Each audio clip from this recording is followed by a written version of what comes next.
Hello, welcome everyone.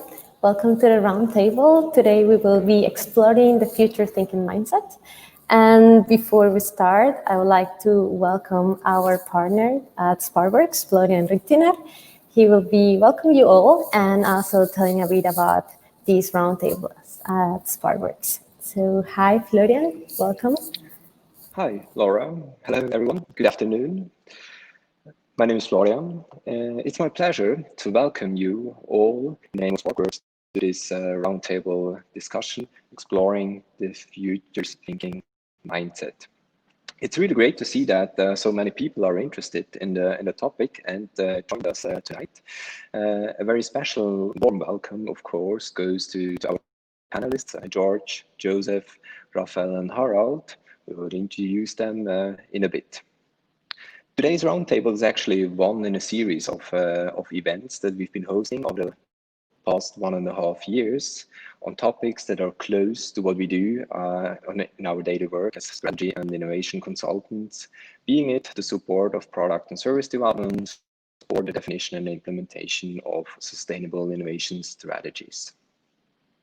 Well, many of us are facing challenging times. We are still stuck in the midst of the troubles that the current pandemic is causing. Because of that, well, no, if not no, more than ever, of course, it's necessary to look into the future with an open and positive mindset. It's important to look beyond today's challenges, and by changing the perspectives, seeing them as opportunities, opening up tomorrow, or at least the day after tomorrow. Well, I don't want to become much longer at this point, and would like to hand back to my colleagues, Laura and Gielgen, who will be facilitating tonight's session and guide you through the evening. But not before I say thank you to them for the great work on our service offering around future thinking, and also on hosting a series of events, for example, at the Digital Days in Switzerland, around the topic of future thinking, including, of course, tonight's roundtable. Gielgen, Laura, thank you very much. And basically, the panel and the audience is yours. Thanks, Florian. Okay, so we will also like to introduce ourselves. Today, me and my colleague Gielgen will be moderating this session, and we are very excited about being here with you today. I will start by introducing myself. I'm Laura. I'm a design associate at Sparkworks. I have a background in service design and interaction design. And well, this year has been a journey full of learnings. Together with Gielgen, we have been exploring the topic of the future mindsets, and we also developed together the Future Thinking Campus.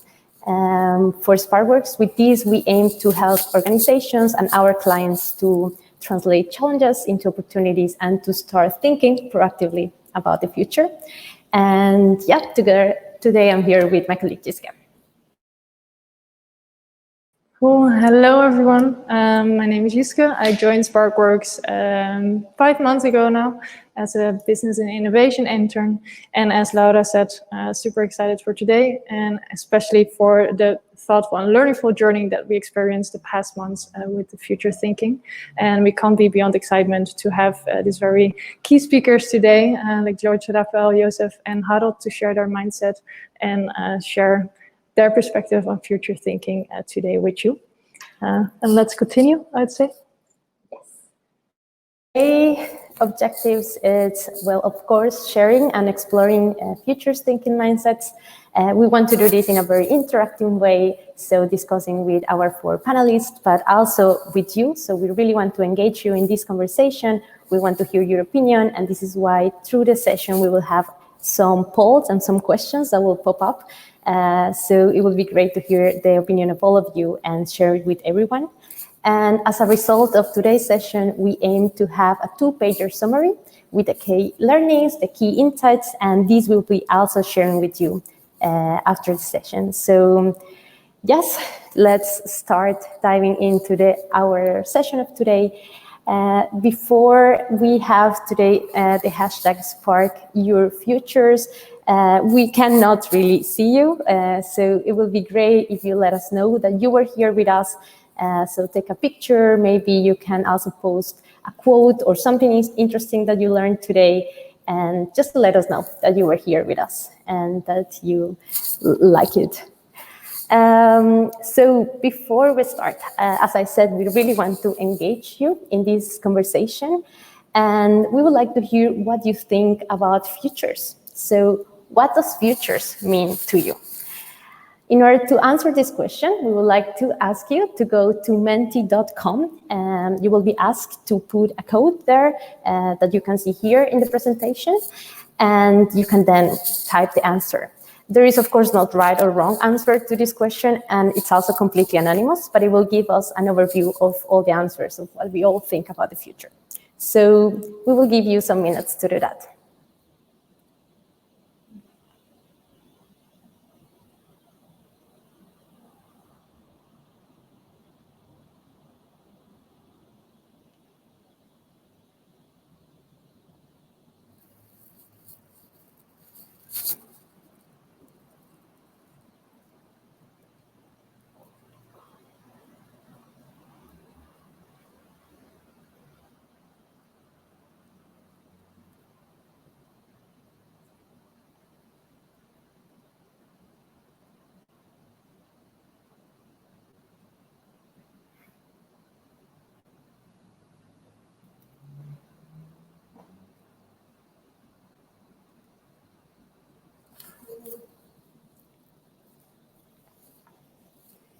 So we're slowly seeing some things coming in. Cool. So we have some answers now. You will see it in a minute. We have uncertainty, dreams, time travel, reinventing, exploring technology, opportunities, evolution, curiosity, food, possibilities, that's really nice, hope, chances, exploring Mars. Really cool. Really cool to see your answers and what you all think about the futures. I would say let's start diving into our conversation, and we will engage you again in our next poll. So before we start, we also want to share a bit our journey. So how Gielgen and me came up with our canvas and our own mindset here at Sparkworks. And for us, it really started with two questions. The first one, how do we spark conversations about the future? And how can we get people to discuss the unthinkable? So let me explain a bit the unthinkable part. So we are globally right now witnessing the impact of the pandemic in our planet, in our societies, in our organizations, and it really changed everything. It changed the way we work, the way we move around, the way we also interact with each other. So this really made us rethink our own perception of the future, because we think that a year ago, most of us would have never really imagined a future where a pandemic was part of our reality, but somehow it happened. And this kind of very unthinkable scenario became very tangible for all of us. Here you can also see a picture of the World Economic Forum, and the pandemic was actually predicted as an unlikely scenario to happen. So this is how we started thinking about how can we start translating this unthinkable into something more tangible. So for us here, for Gielgen and me at Sparkworks, our mindset is about these unthinkable ideas of the future, and how by thinking so far, we can start creating actions to embrace it and being prepared for it. So we develop a canvas that we use with our clients, and we guide them through a journey where they reflect on the challenges that they are pursuing right now in their organizations or in their teams. They empathize and collaborate with their colleagues, or inside the organization. It's also a very agile mindset, so that they are prepared to move fast and iterate. They also use creativity to imagine scenarios, and they also think about how to act upon them. So this was basically our own mindset, and we have been learning and improving it. But of course, it's not only about our mindset, and that's why we are having this discussion today. Today is not only about our mindset, but about other future mindsets. We really are very interested to hear other mindsets, how other people are actually putting future thinking into practice, and how are they bringing it to their job or to their lives. And that's why today we have amazing speakers, George, Harald, Raphael, and Joseph. And we would like to welcome them. We are very happy that they're here with us today. And yeah, maybe they can introduce themselves and yeah, say something about them. So let's start in this order. George, hello. Hello, can you hear me? Sounds good. Hi, everyone. Thanks for having me. My name is George Panopoulos. I am the Global Head of Strategic Foresight at the Solferino Academy, which is a global think and do tank that has been created specifically for the International Federation of Red Cross, Red Crescent. The Solferino Academy leads the entire IFRC network in transforming to be more fit for the future and to be capable of thriving through, complex and dynamic changes that are occurring through the world in order to more effectively meet new humanitarian and development challenges. So thank you for having me. Thank you so much, George. Harald? Yeah, hello everybody, it's Harald. I'm beaming from Hamburg right now, and I'm the CEO and curator of the Future IO Institute. We have started in 2018 and running executive programs on moonshot thinking, and our mission is sort of moonshots for Europe. I think we have to learn how to think about exponential technologies and the impact, and think much harder about desirable futures and involve sustainability and the Sustainable Development Goals. So what we have set up is sort of a network of executive programs and leaders in corporates mostly, and right now we are switching everything to master classes, which we have started in October. Cool. Thanks, Harald. Raphael. Hi, so hello. Thank you for having me. I'm Raphael, and I'm currently based at the Vitra campus in Weil am Rhein, close to the border to Basel. I work for Vitra on next Tuesday 6 years, and I'm the Trendscout, and my agenda is the future of work. So that means I try to help our customers and partners and even our own organization to step in how would we work in 5 or 10 years from now. So, and for that, I have several kinds of formats. In the past, before the pandemic, I traveled, I would say, 180 years a day from Seoul up to the West Coast in the US, from Helsinki up to Madrid, to endeavor to go to universities, startups, bright minds, protagonists, and even corporates to understand what is the core of work or the holy grail of knowledge work. Yeah, and now, as you could mention, I spend the most of the time on my little farm in Bavaria. I live on a little farm, and that is totally disconnected from everything. So it is totally opposite to my business life, and that it is. Cool, super interesting. Thanks, Raphael. And Joseph? Hi, my name is Joseph Press, and I'm actually coming to you 5-minute walk from the SparkWorks office in Zurich. I am a futures advisor with the Institute for the Future, the oldest futures thinking nonprofit organization that was spun off from the RAND Corporation over 52 years ago. And the focus of my work is looking at 2 aspects of futures thinking. One is designing futures.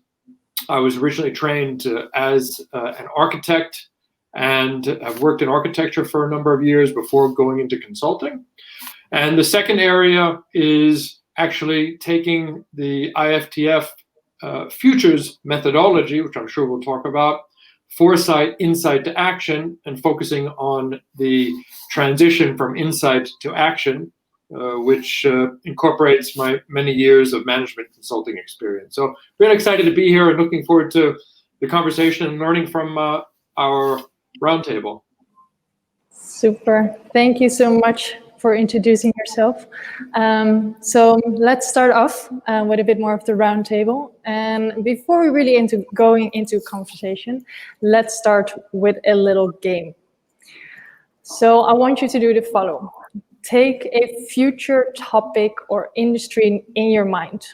This can be the future of the planet, the future of mobility, maybe it's your own future, and really grain that into your mind. Then let's do the following. So let's have a look at this spectrum. With the future that you have in mind, do you think this future is getting better or is it getting worse? What do we mean with better? Is it getting better in terms of it's going into a utopia? It's gonna be the best thing in the worst? Or do you think, oh my God, I have no idea where this is going? It might be that the planet is totally going into a disaster. Now, I want you to take your finger and move your finger along the spectrum and see, okay, how is my future going to look like? Is it getting better or is it getting worse?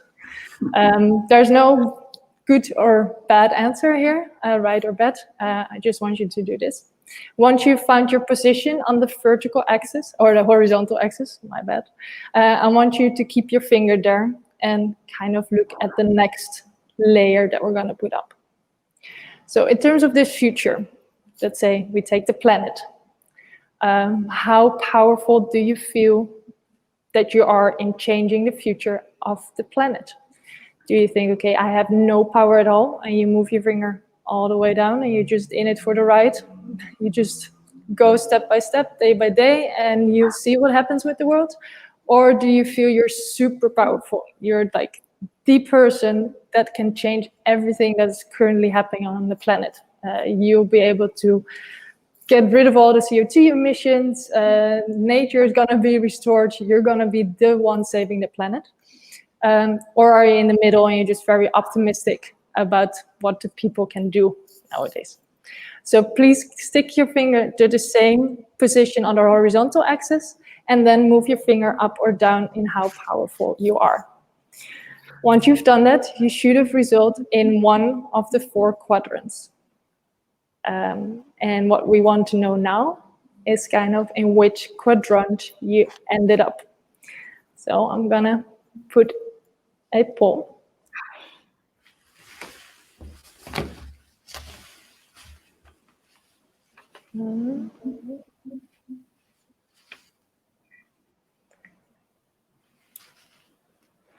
And I want you to just share with us which future quadrant you've ended up with.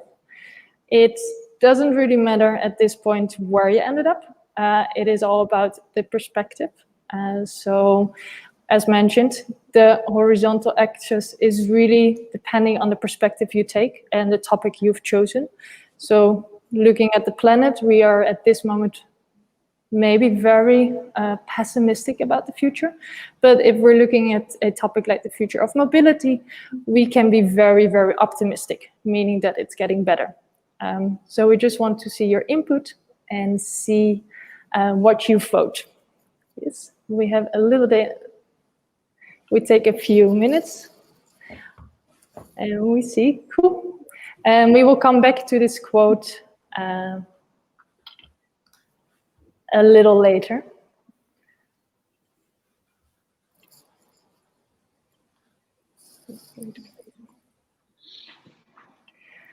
So the question you might ask, why did we do this exercise at all? One, of course, today is all about future thinking. And with this exercise, we want to show you what it takes to take a future mindset. This is one of the first steps, is really to taking this future topic and take a stance, okay, how does it gonna look like in the future? This is the first step, and we will see how it has changed at the end of this roundtable. Let's now finally get the word to our speakers today and kind of start off. So as mentioned, future thinking is a mindset, not a method, in our opinion. But we'd be very happy to know what George, Raphael, Joseph, and Harald have to say about this statement. Harald, maybe you want to start first, and then we open up the roundtable like that.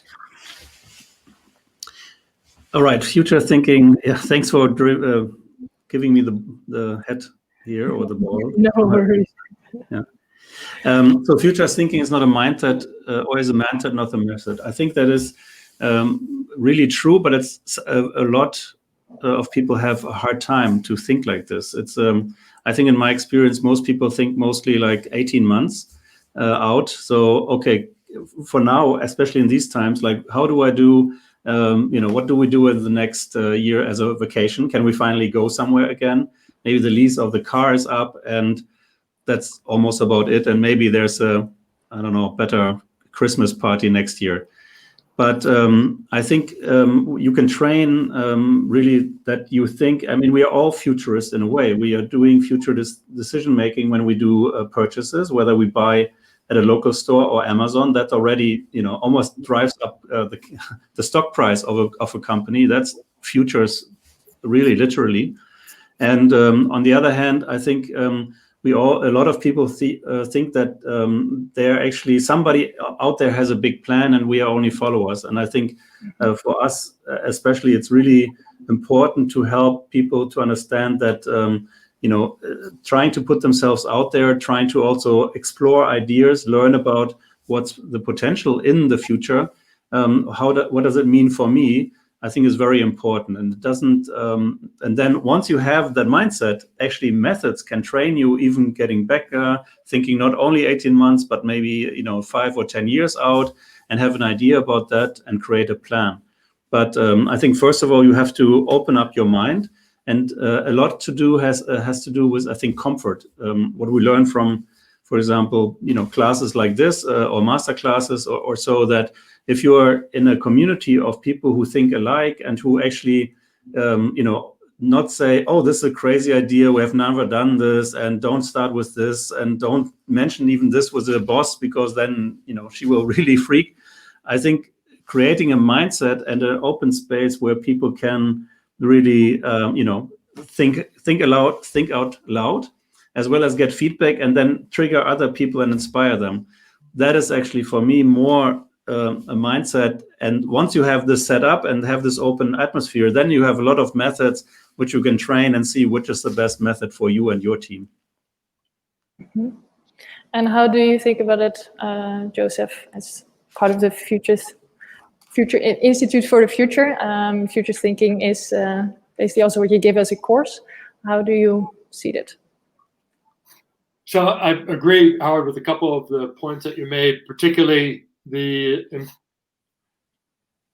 importance of, or the fact that the prefrontal cortex actually shuts down when people are asked to think or imagine themselves in the future. And the idea of a mindset, today we know from neuroscience that a growth mindset, which Carol Dweck identified a number of years ago, now actually has neurological basis when looking at neuroplasticity.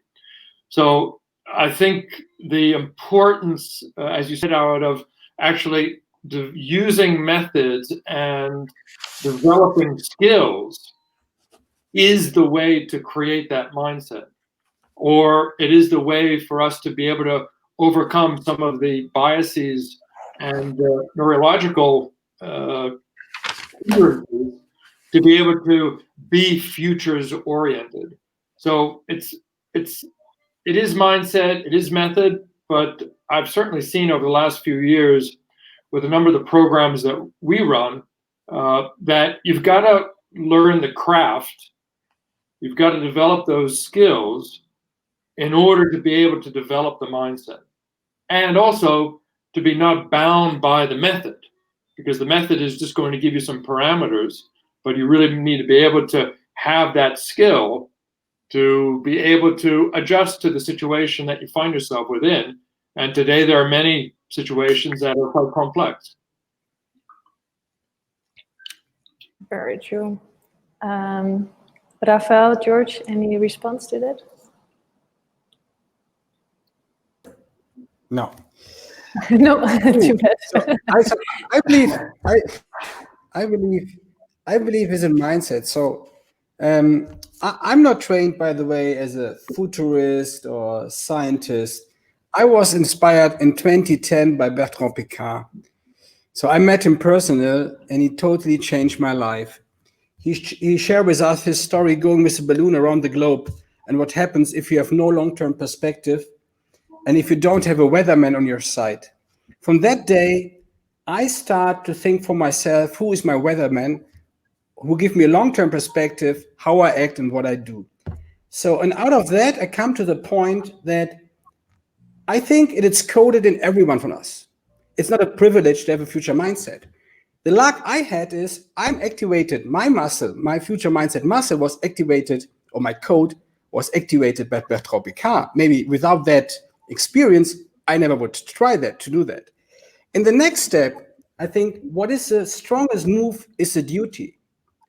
Even if you have no kids, you have the duty, like my grandfather, my father, and his ones, to work on progress and prosperity and to take the challenges ahead of us. So I would say the next time, it is even the duty of all my Vitra co-workers. Even when I'm the Trendscout, it's not my job. My job is to make me obsolete. So, and for that reason, I believe it's for sure a mindset, but much more stronger. At the end of the day, it is our duty to do that.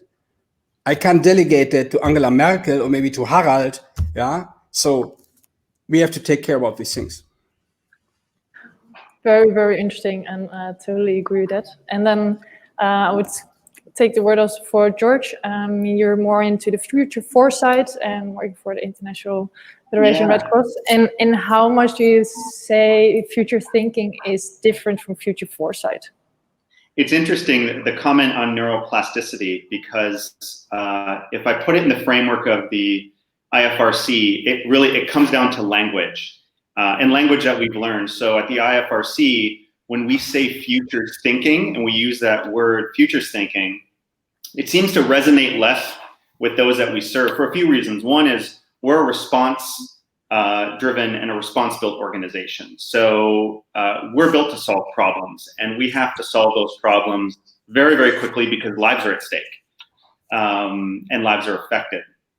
And two, these problems are usually pretty fast: war, famine, natural disasters, disease, displacement, humanitarian crises, and they're all intertwined. So that's one reason. The second one is IFRC is truly an international organization. So when we use the word futures thinking and we say futures in that sentence, it can sometimes be perceived, right or wrong, as implying that one has the luxury of time or resources or funding, let's say, that maybe perhaps other non-Western countries or regions just simply don't have access or availability to. So, for example, a Red Cross, Red Crescent region, say in Southeast Asia, for example, no one in particular, may not have the resources for futures thinking as, say, the American Red Cross or Turkish Red Crescent. So as a result, where I'm going with it is we try and discourage the actual word of futures thinking, as we found it too abstract for those that we're trying to encourage to use it. And it seems a little bit too conceptual. However, I will say that the use of the word foresight has been much more receptive in the organization for a couple of things, and it goes back to that neuroplasticity comment, which I was nodding about, is it implies that and it's just an implication, it implies that it's more informed, that it can help with strategy development, so it's applicable every day, and can be useful. And it actually enhances the operational context in which strategy is developed in an organization. And again, I'm speaking specifically on the IFRC because it's a huge operational and deployment-based organization. It's just what we do, so it just works better. So it's more useful to say foresight to gain adaptation to get people to actually use it. Very, very interesting. And I'm also wondering how then Joseph or Harald and Raphael, how you see this perception. Is it in like a luxury of time, and have you come across the fact that it's future foresight, more strategy driven instead of future thinking? If I may, I think it's very much in the space, Raphael, that you mentioned, that it's an obligation.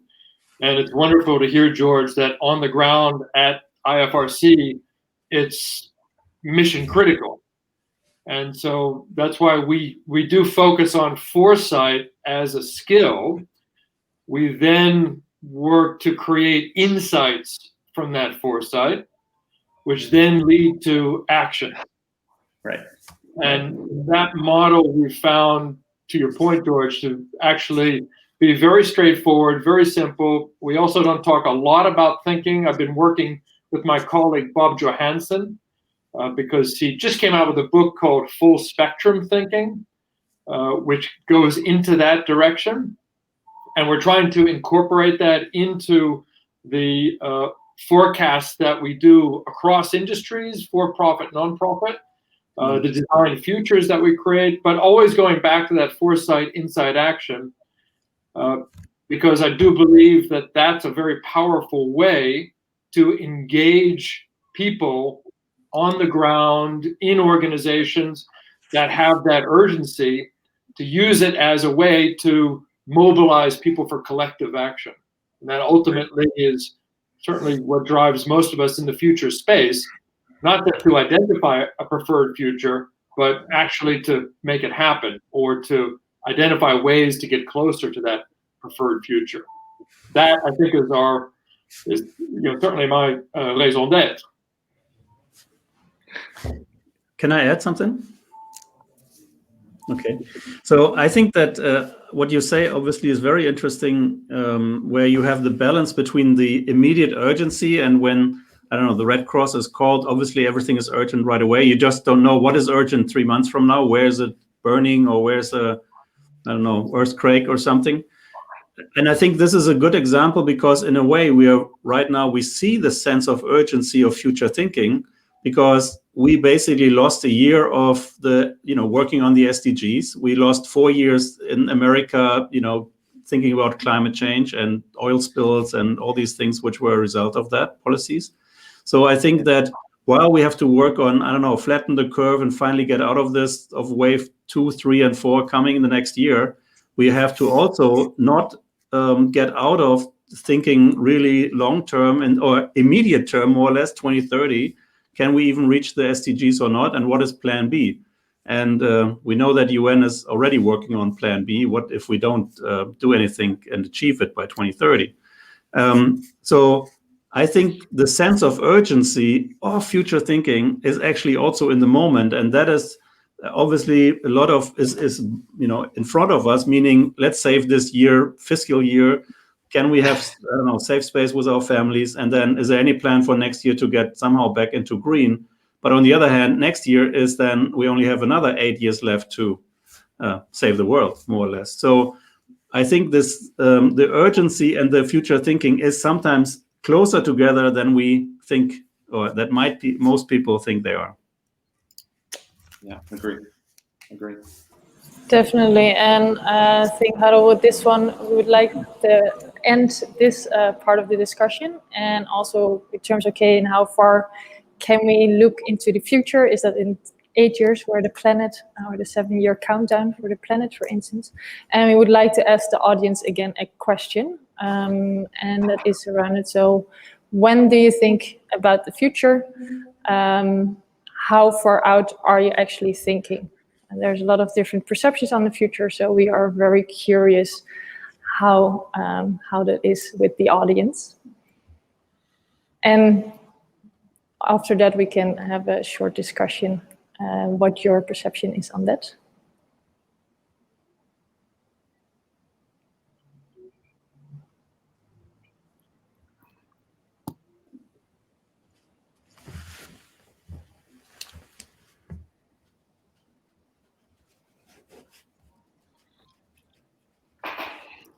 Let's see. So the answers are slowly coming in.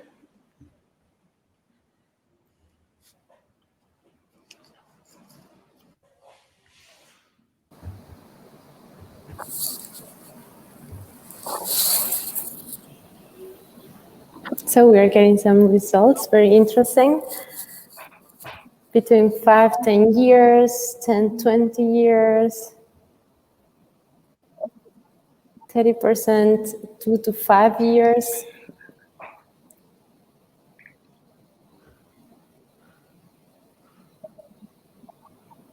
Yeah. When the pandemic is over.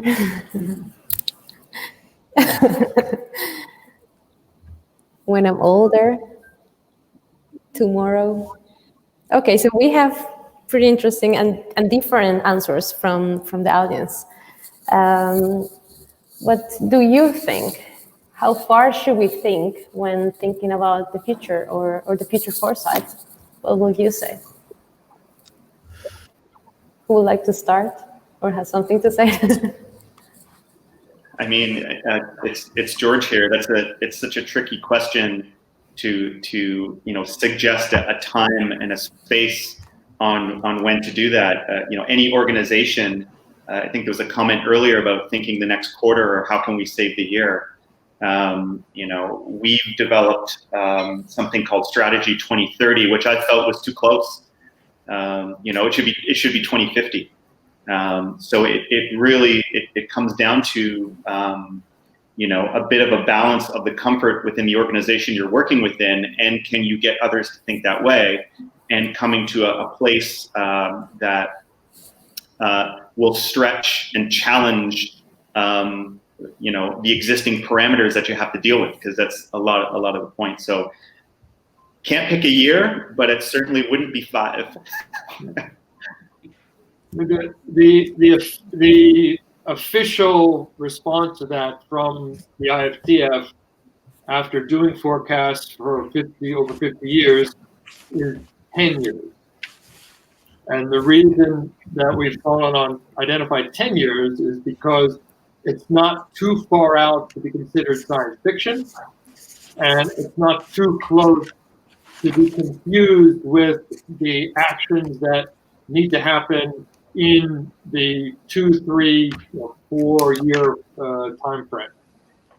I do think that, going back to what you said, George, the answer really depends on what's the best way to engage your organization in order to make significant change to prepare yourself for the multiple futures that are out there. And I always go back to any method that you use. The most important is shaping that method to suit the organization that you're in. Because ultimately, particularly in your case, George, IFRC is going to have to implement something. So as soon as you engage people within the organization at all levels, not just leadership, but also on the ground in the field, in making an agreement about, well, what's the problem space that we want to work with, what are the boundaries of that problem space, right? Then I think your likelihood of being able to actually turn that foresight into action is higher. Never a guarantee, but I think the question is an important one for the design of a foresight intervention. What about Raphael? I see you smiling, taking notes, putting on the glasses. I want to bring another perspective to this question. There is a book from Georg Brunold, a Swiss person, a Swiss author, and the book is in German called Nichts als die Welt, Nothing But the World. In this book, you find, I think, 100 epoch moments of 2,500-year human history. So we had more than 100 COVID moments or World War II moments if you go 2,500 years back. If you see that, you see, oh my God, honestly, we have everything to be prepared for everything. So that means, I think you can't look long enough. Yeah? I think there should not be a limitation for yourself. I think there's only one thing, it is up to yourself and to your personal expectations. What are you willing to do, and where are you embedded in terms of your family, your job, and your organization, your company. So for me, when I got the book, and another book is Nichts als der Mensch, another book of this Swiss author, I try to understand. So there's no limitation. The only thing is I'm now 51, so for sure I have a personal limitation, but there shouldn't be an end to think about the future. Yeah. I would also maybe just add one other dimension. So one thing is time, and we can think about 10 years from now.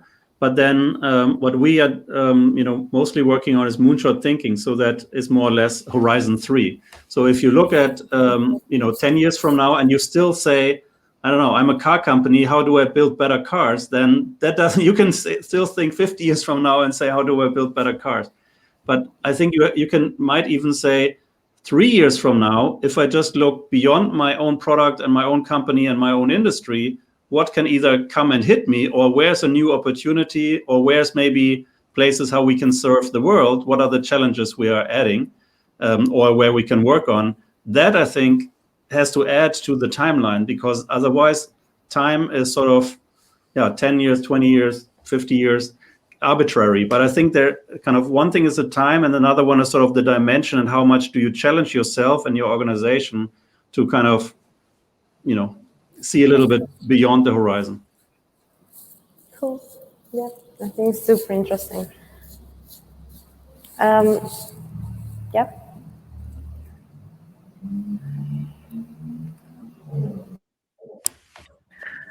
So we already touched upon a little bit regarding how you apply the future thinking in your daily work, but we'd like to deep dive a little further and get a bit more hands-on examples of how you applied. I mean, Raphael, you did the future of work for Vitra. How do you really go about it in your day-to-day business? Can you give us some examples and spark that with Joseph, Harald, and George?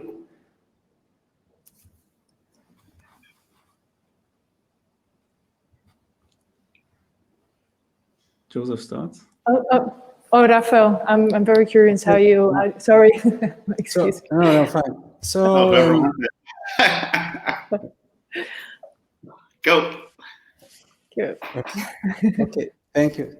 So, as I mentioned before, I live on a farm.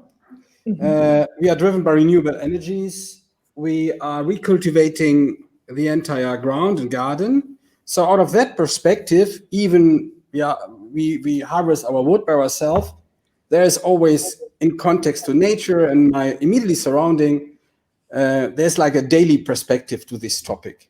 My wife is running an organic concept store, so I'm always dressed by fair, organic produce clothing and everything. So that is like a daily, a daily hygiene, a daily exercise or daily routine. In my job at Vitra, so this depends for sure on my counterpart, because what I learn is when I go too far, I lost them, and I don't want to lose them. So with every contact to a customer, an architect, or even inside our organization, I try to find the right balance to activate him and to inspire him to act. So, but I try to get always the opportunity, to have that in mind. Yeah, I would not say it's like breathing, but I do always, I name it understanding signals. Yeah, often my wife is getting crazy because, oh my God, Rafa, come on, it's good now. Yeah, so, but that it is. Cool, and I'd like to follow up on the understanding signals. In our opinion, that is a part of the future thinking, and indeed kind of acting upon the signals of the future. How do you apply this in your daily work? Maybe Harald, you want to follow up? I think I can relate to that. I'm always on. I'm always scanning, and let's say that is my nature. Similar to Rafa, maybe not. I'm an apprentice of Rafa's travel days, but I was traveling in the old days, 50 to 50 conferences a year. So basically always on and scanning new speakers, new content, getting in touch with organizations, and so on. And we obviously organize our own gatherings. Now, in this virtual world, it's almost similar. You get around in reading and looking for tidbits and try to sort this in collages and so on. But in the I think the curious mind is definitely something which can haunt you, but it also helps because the weak signals or the little things. For example, one of the best places for me was going to Biennale in Venice once a year. And it has nothing to do with any kind of corporate stuff, but there's sometimes you find little nuggets and your brain is basically this differently sorted because you are in different rooms and you have an atmosphere around it, with almost like either, at least for me, just kind of opens up my mind and triggers other responses, which are somewhere maybe I collected the half a year before. So putting yourself into a room or a state of mind where all of a sudden your mind actually is magic and connects some of the dots you collected over the year. So I think there is some, again, methods or habits one can train. And in our work, we run obviously workshops, or we help work right now, for example, in Spain for a health company and look for moonshots for health. And the next, it's very urgent, of course, for an organization. But one aspect we always try is that's not only working with an organization, but in this case, we work with universities and other startups so that you get out of your own corporate life. You need to get this cross-pollination going. That, I think, is at least what's always inspiring for me is serendipity and cross-pollination, that you're open for new ideas coming from left or right. You don't really know where it comes from. And, this is sort of, for me, also the most rewarding in life, work, balance, however, that you spend time with people who think also outside of the box and they challenge you. So if Rafa calls and has a crazy idea, that's exactly how you learn, and you can play ping pong with your minds, and that takes you then to another level. So surround yourself with some people who are challenging you and help you inspire and have an open ear for you as well. If I may build on Harald, what you said, and also Raphael, what you spoke about, curiosity, learning, looking for challenges to solve, those are basic functions of the brain. And I would caution us to put a label on top of that, futures thinking, when we should all be leveraging our natural capabilities to be curious, to exercise that neuroplasticity that nature has given us. It slows down a little bit as we get older, but we still have it. So everyone should always be looking for those opportunities to continue to grow and stimulate. It's good for mental health, it's good for physical health. And again, I would just caution calling it futures thinking, because I don't think it has anything to do with the discipline of futures. And we also need to be careful that futures doesn't become the latest flavor of the month. And when we start to describe basic activities of human beings under the title of futures thinking, just like we've done, this is design thinking, or this is whatever, it's a creative hats. I think what we need to do, particularly as leaders in this space, is to encourage everyone to grow, to cultivate those kinds of interactions and to find opportunities to do that, and not try to put the labels on it. That's my view of it. Totally. Yeah, I totally agree. George, do you have anything to add to Joseph? Yeah, it's, I feel a little blessed because at Solferino, we apply this every single day. So I get to do it all day long, which is fantastic. And it's a big part of actually why Solferino exists, is to do this every day. Now, for the rest of the IFRC, I think what we've had to do for these regions is work really hard to, and I'm hearing a little bit of it in the panel, is really sort of demystify this futures thinking process a little bit, so that they can apply it in their daily work and in their daily life. So for example, we're doing a lot of work right now just removing perceptions that futures thinking is associated with some sort of rigorous planning cycle that happens every year, fundraising cycle, staff cycle, things like that. So it's, while that usually informs what that may be, it's not part of that in any way, shape, or form, because that happens once a year, and you know, futures thinking and daily work shouldn't. So that's one part. The second is we've had to show you don't need a lot of resources to make it an ongoing practice, to be part of your everyday life and your everyday work, and to make it an ongoing practice. Simple tools like you know, an internet connection, newspaper, having in-person interviews on the ground. These are all ways and methods to start to generate, you know, weak signals or trends, and just start thinking about this every single day. So we've had to adjust our approach to that, just to encourage everyone else to think about it and make it applicable to their work every day. If I may just pick up, everyone on the panel has used the word signals at least 2 or 3 times. And that's a really good example of a foresight skill that you have to develop.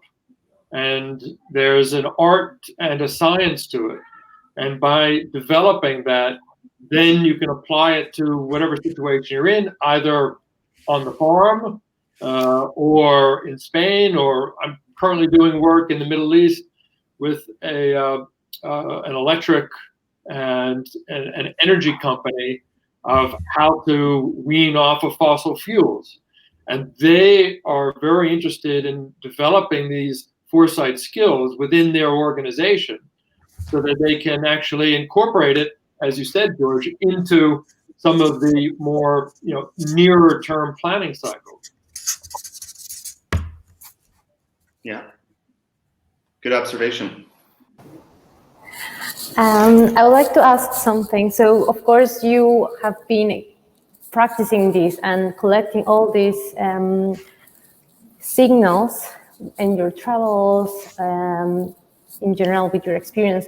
For people that want to start practicing or learning about future thinking, how will you explain a signal? What's a good signal? Maybe it's not good to start with understanding signals. Maybe it's much more better to ask questions, what if questions, to play a little bit with the future. So I think that makes it much more easier, like to do that with your family or with your friends or with your mates in your flat. So to start a little bit with what if questions, and I think this is much more easier before you start to read signals, because that would be maybe a difficult approach. It's my opinion. Yeah.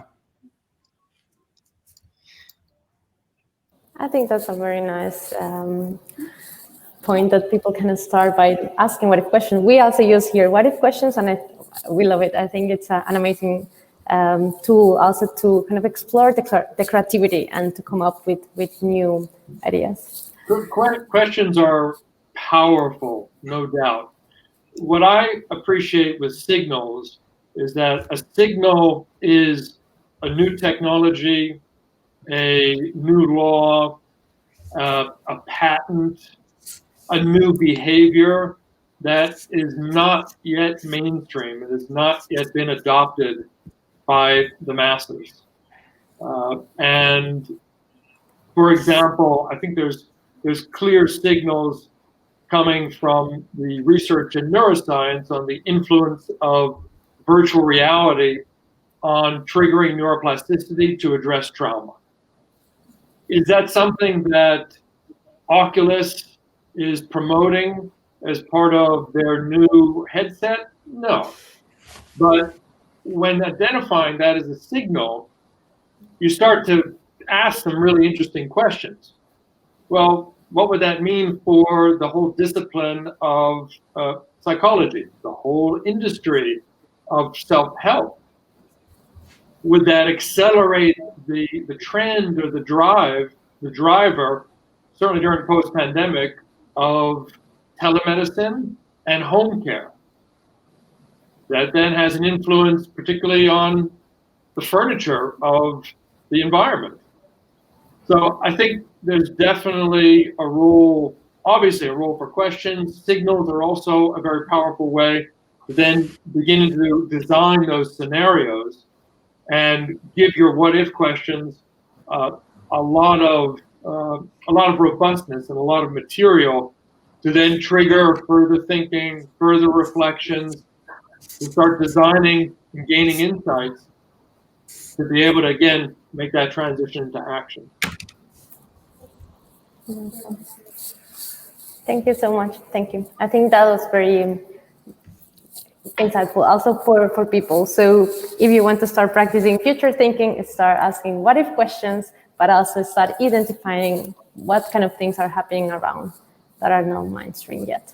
So I mean, if one last thing, and this is not at all a plug for Institute for the Future, if you go to Coursera, you can sign up for free for our Foresight Essentials that's led by my colleague Jane McGonigal, and it's very good. Again, it's free, and it really gives you the opportunity to get the basics, at least from Institute for the Future. And this is not a plug. There are other options out there, I'm sure, but for anybody interested in getting the basics, I highly recommend that. we can also recommend that. That's how we also started. We made the course, and we also learned about the game there. So it's really cool. Wonderful. So,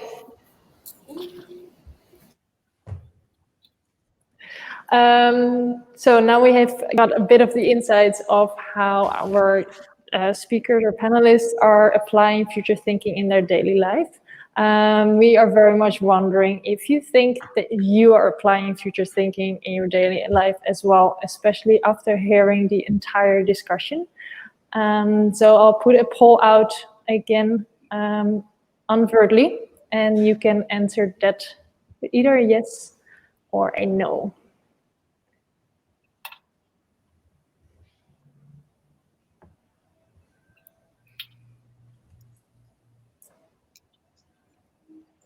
And answers are getting in.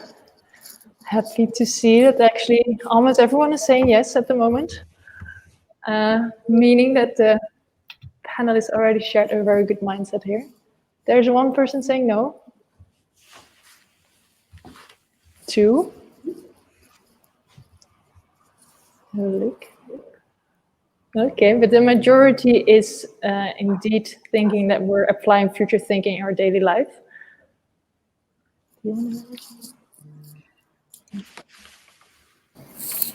Cool, and I think this is a very nice moment to share with you this quote by Christel van der Elst. She shared it with us as part of her own mindset, and she also agrees with most of you.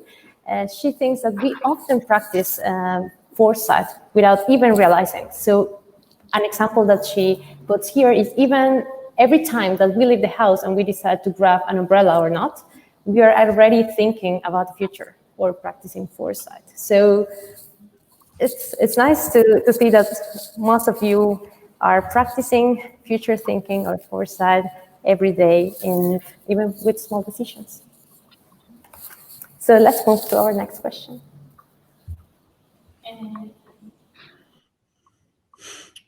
Switching microphones. So let's keep this one a little shorter because I think we touched upon most of it as well already.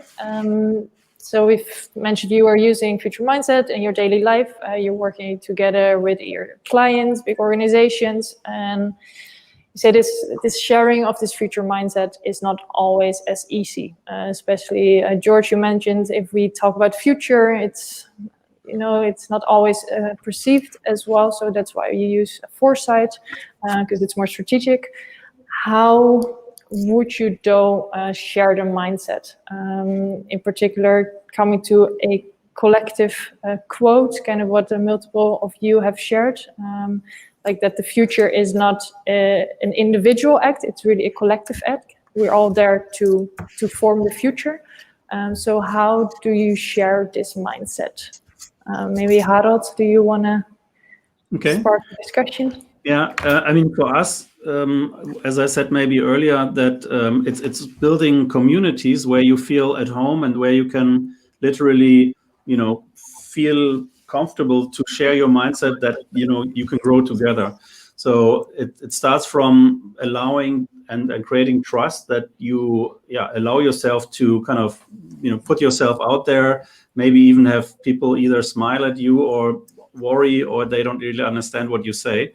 And what we do in our, let's say, the master classes, we run, let's say, 4 weeks. There's 4 live sessions, and in the beginning, there's very little interaction, almost from the technical side or what you learn from canvases. It's more or less mostly breakout rooms and sharing some personal stories and putting some other feelers out there, so that you say, okay, I'm not the only crazy one. Here's other people which help me learn and help me create this space. And then the week after and the week after, you see that all of a sudden this trust is building, and then the ideas flow much more openly, because you have all of a sudden, even it's here on Zoom or so, you create this space where you feel at home. And only then, I think this is very elementary, that you have this kind of community space or trust, then you can really go. And so I always compare it a little bit. You kind of start to weave sort of a wire, and then all of a sudden you have a trampoline, and then only you can jump to higher spaces. If you don't have a solid ground or solid mesh of weave together textile, so to say, you will not go. I very much like the first part of your answer, like the sense of community and trying to find this community. How are other of you doing this, or how do you create this community? Maybe Joseph or Raphael, so you wanted to speak. I'm very curious to hear George. Oh yeah, sorry. I think this George, is essential to the work that you deliver. Yeah, thanks. Joseph, thanks. Happy to. I touched on it a little bit before, getting people to share the same mindset. We have to do a lot of work just demystifying, what it is that we're doing, and not making it appear to be an exclusive practice, but something that's, limited to a bunch of specialists who went to school and had training to do this, but it is accessible to everybody. So I think the reality is, and some may argue with me on this, but a lot of people are already doing this naturally already, and a lot of them do it without actually even knowing it. They're not doing it as in depth as, say, we would, but they are touching upon it in day to day. So, it's not so much that they're trying to get them to think of the same mindset of futures thinking, but maybe we position it a little bit more rather as, maybe this isn't the right word, but maybe provisioning. So let me get some examples of what I mean by provisioning. So when you think about farmers who are planning crop rotations or preparing for droughts, or you're a traveler, going on business or vacation, and you need to exchange some currencies, you need to get your vaccinations, you need to pack accordingly for the weather. You might think about maybe taking a few language courses, before you go. Insurance companies and retirement savings plans, companies, this is all in the same space. It's a little bit more contextual and applicable to day to day, and get people there. I think it's a little bit farther than where they were before, to sort of share that same mindset and go, okay, I think I understand a little bit more how I can make this in my day to day.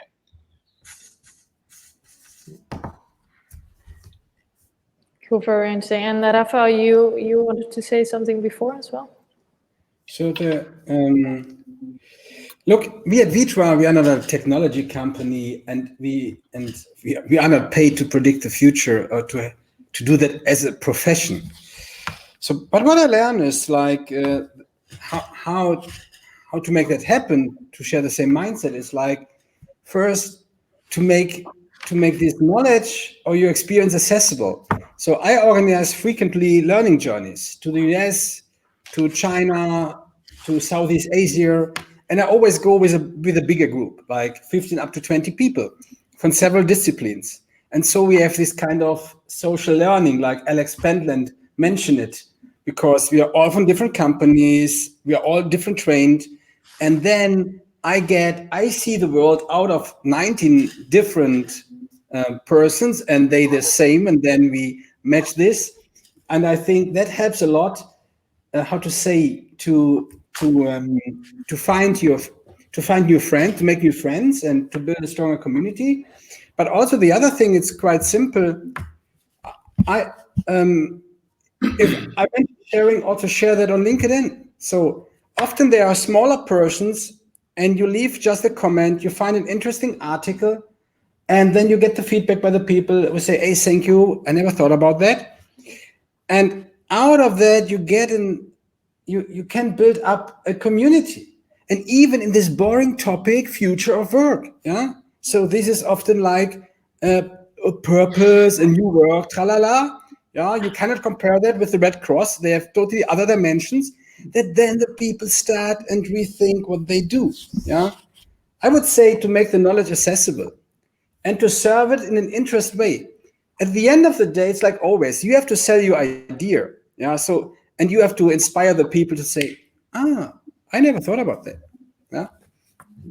Very true. And I like the combination of you both, like indeed the sharing of sometimes a statement publicly on LinkedIn, but also showcasing, like George said, that indeed an insurance company is doing and having exactly the same mindset. So making it way more relatable, maybe not insurance as always, but just make it more tangible and having this really, relatable thing as we are all humans, right? And the community part. Exactly. Joseph, any last comments on that? Yeah, a real quick one, and I'm really excited to see that question. In my experience and from my perspective, the way to get people to share the same mindset can be summarized in one word, and that's design. So the act of designing, it's not about the actual artifact, it's not about the chair. That is going to be the product that is going to be brought to manufacturing and brought to markets and used in homes, but it's actually the team that co-created that chair. It's the sketches that were made. It was the conversations that happened when I sketched my chair, and Raphael, you sketched your chair, and I looked at it and says, well, wait a second, that's more Bauhaus. I'm not like that. I'm thinking, much more an Eames kind of chair. It's that dialogue that you get from design that creates, you mentioned the word language earlier, George, that creates a shared language. And that's what I think helps to contribute, not necessarily to share a mindset, but at least to synchronize between minds, which is, another, not to go back to neurology, but I will one more time. There's more and more research coming out since neuroscience have been able to actually do studies of brains outside of an MRI and looking at the synchronicities between them. And so I think design is a very powerful way to help cultivate that synchronization because it is all about a creating and understanding and sense-making process around something concrete. It can be a chair, it can be a refugee camp, it can be a new medical device, or it could be at a systemic level, the design of healthcare. So those are those design objects that I think bring people together in a very meaningful way. Cool. I totally agree with that. And it's also, sorry, Raphael. Yeah, I really like this approach. Yeah. All right, I'm glad to hear it resonates with your work.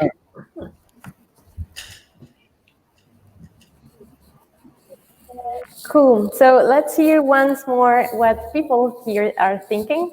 We would like to know, how optimistic are you about the future?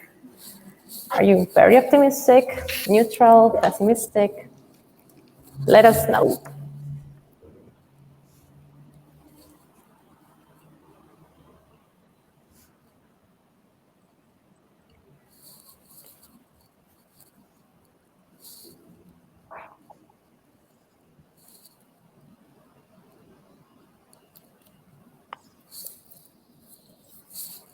Cool. We have quite some people very optimistic about the future, or somewhat optimistic.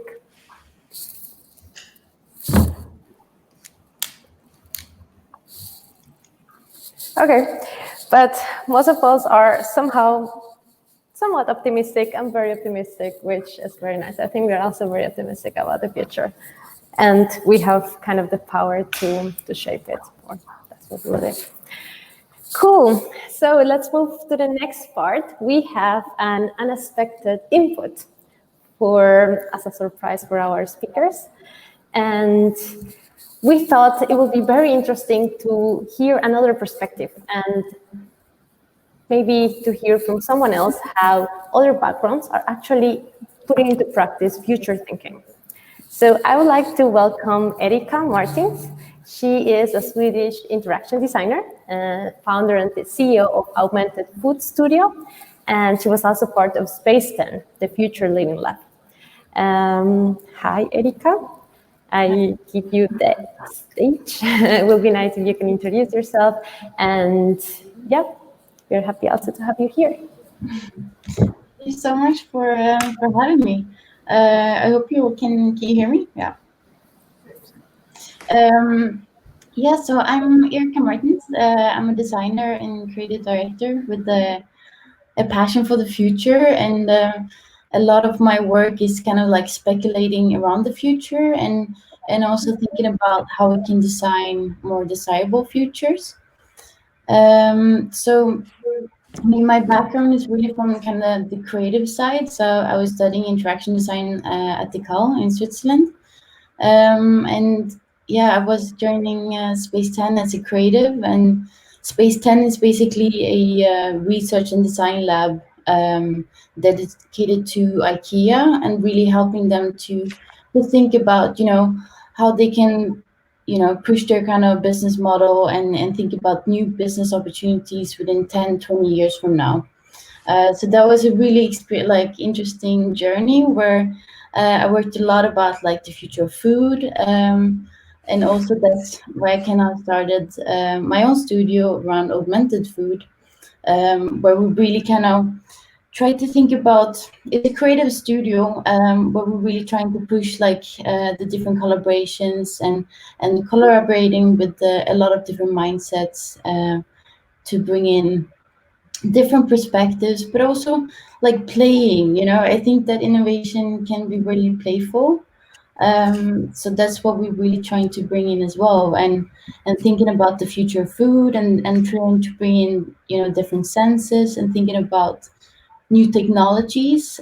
So this, for example, is one of our projects where we were collaborating with different engineers and chefs and scientists to think about how we can basically integrate data into edible material. So how we can find, kind of new relationship with our food. So what if we can actually, and now we come back to this kind of what if questions, like what if we can actually eat data? Or what if you can actually eat like an image, or what if we can actually eat sound, or actually listen to your food. So this is a chocolate record where you can actually listen to your desserts and then actually have a taste of it. So that's a little bit of my background, and I've been really enjoying to hear your different discussions around the table. So I guess maybe we can jump to the question.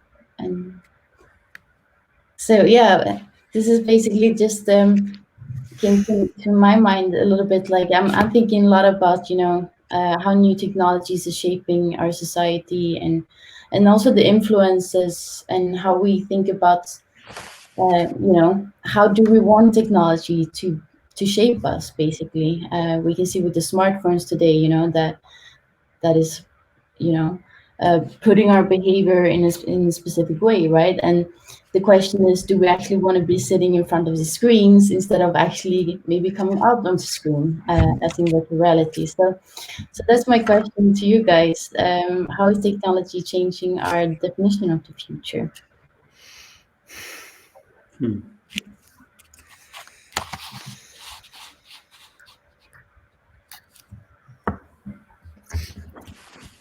Any input from one of the speakers or something?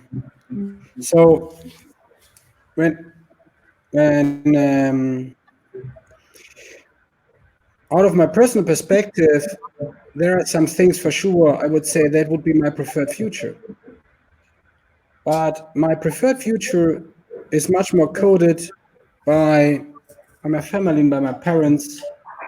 How they teach me values and how to be located inside a tribe. So that means for me is technology maybe like a pen, a tool, but I would not change my personal perspective. The other point is, for sure, these tools allow us much more than in the past. Yeah? I can do my work totally differently. So out of two perspectives, yes, but what I would prefer for myself and for my family, no. Can I add something? Totally. Well, I think that if you look and you ask some people, what do you think about the future? A lot of people think about science fiction, and technology has a big place in science fiction.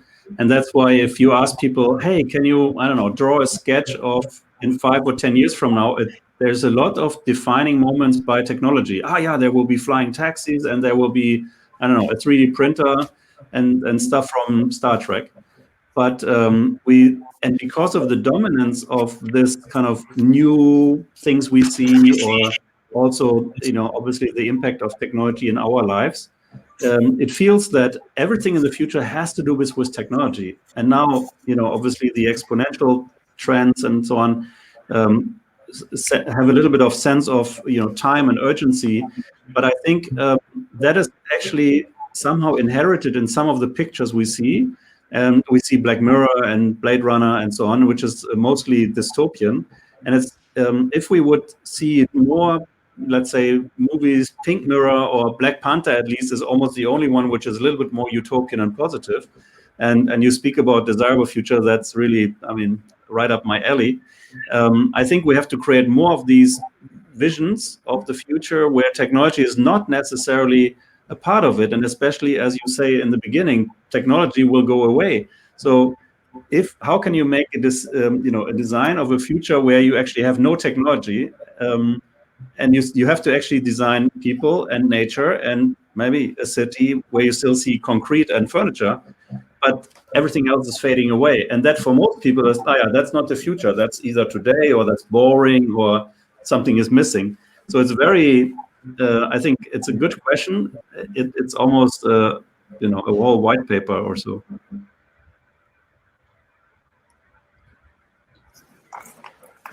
And in addition to what you said, Harald, that there are 4 images of the future.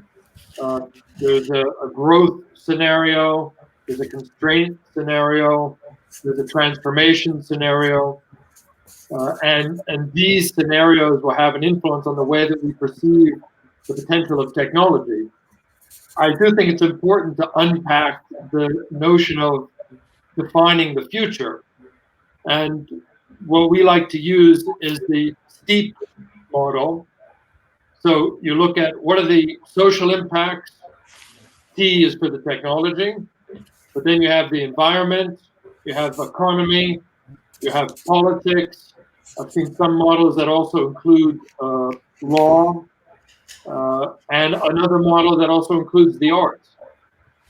So I think by unpacking what the future is into those high-level topics, then you can start to see, well, how will technology change society? How will it change the way that we interact? We've seen how technology has given us new ways to interact over the last 9 months because of the pandemic. And also, I think it's important to identify which future are we looking at. Howard, you also mentioned the SDGs at the beginning. So that's also going to be, what is the future of waste? What is the future of population? What is the future of climate change? So unpacking futures, I think, is very, very important to then have a more balanced approach to how will technology contribute to that potential future. Yeah, Erika, do you have any response? No, I think it's super interesting. It's also like it's interesting when you think back, right? Like how authors and sci-fi artists like also think about how 2020 would look like, and we would have these kind of flying cars, and I kind of like that of like going back in history when you look into the future, right? But I think it's so interesting as well. Like it needs to be, of course, with a clear kind of purpose on like what direction and what you're actually looking into. So I think it's for sure super interesting. I'm very curious to hear your thoughts on your responsibility as a speculative future designer on influencing those conversations for others to begin thinking about the futures. You've got a big responsibility. You can create those worlds, just like the science fiction films and authors. As a futures designer, it's a pretty big responsibility. Definitely, I think that's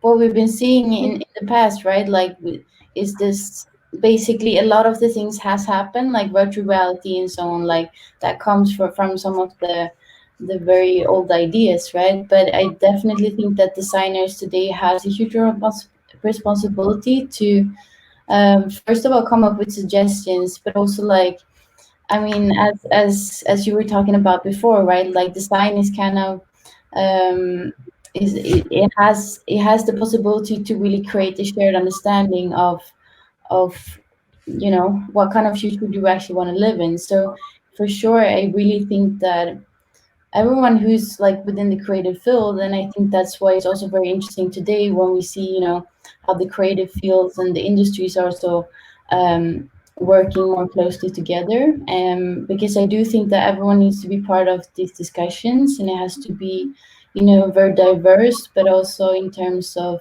different backgrounds, to have a very large discussion, and having the creative minds maybe more creating that shared understanding.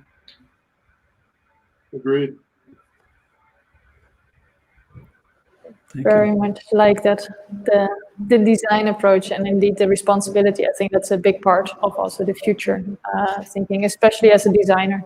You can design so many products, and it can only fall in the good hands or the bad hands.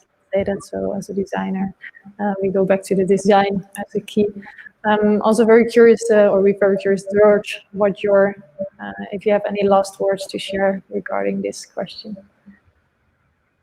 No, it's such an interesting topic, and I think there was a reference to Black Mirror before, this dystopian world that technology creates, and how AI will control us all one day, or themes like that. I think it's with technology I think people are obviously looking for solutions. They're looking for solid ground right now, just based on what's happening around the world. And I think there's an expectation that technology will solve a lot of those things, or at least patch them. But is it just creating more problems and unforeseen problems that we haven't thought about? Is it really solving a problem, or are we just applying technology to something because it just seems to make sense to do that? So it's especially in the design space, tech will fix it, tech will make it faster, better, more responsive, etc.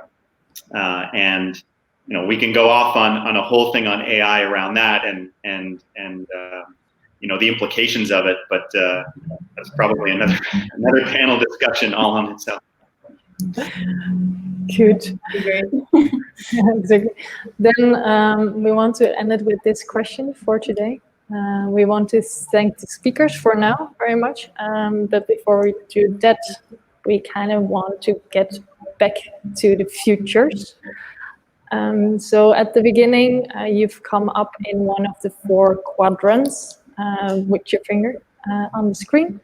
And we just want to reflect kind of at the end of this panel discussion. So hearing all of the input, kind of what is future thinking, what is future foresight, and what stuck with me mostly is the sense of community and really this collective action and making sure that you can design your own future. And that is also kind of what this exercise was about. It's not as much about if the future is getting better or worse, because that really depends on the perspective and the topic you've chosen. But it's really this power that you have. You have the chance to design your own future, act upon your own future, and you most likely are very much able to do that together, like how Laura and I ended up in this future journey together, and we're able to invite these amazing speakers here today. Mm-hmm. Exactly. And so we would like to ask you all, has your perspective, mindset towards the future changed after this session together? Maybe you ended up in another of the quadrants, and we would love to know that.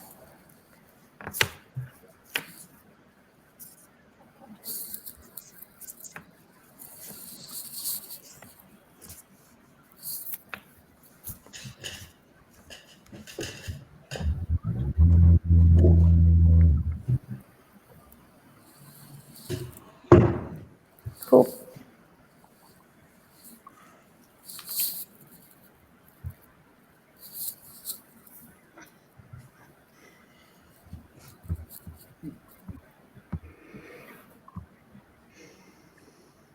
Well, quite well. Okay. We really hope that if you were thinking that you were not powerful at all, you for sure move up and that you felt empowered to change the future.